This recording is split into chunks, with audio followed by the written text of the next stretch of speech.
ছাত্র দলের যুগ্ম আহ্বায়ক সুয়েল আলম সাগরকে তার সংক্ষিপ্ত বক্তব্য রাখার অনুরোধ।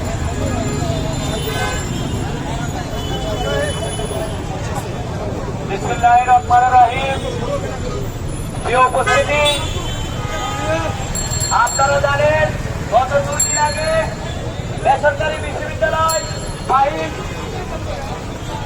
এই আমাদের ছাত্র নেতা পারভেজকে নির্মমভাবে একটি কুচক্রী মহল হত্যা করেছে। তারই প্রতিবাদ জানাতে আজকে আমরা সরকারি তিতুমির কলেজের ছাত্র জনতা একত্রিত হয়েছি। আমরা আপনাদেরকে আশ্বস্ত করতে চাই, এই সন্ত্রাসীরা আমাদের ছাত্র নেতা পারভেজের হত্যার সাথে জড়িত। অতি অবিলম্বে এই হত্যাকারীদের যথার্থ বিচারের আহ্বান জানাচ্ছি।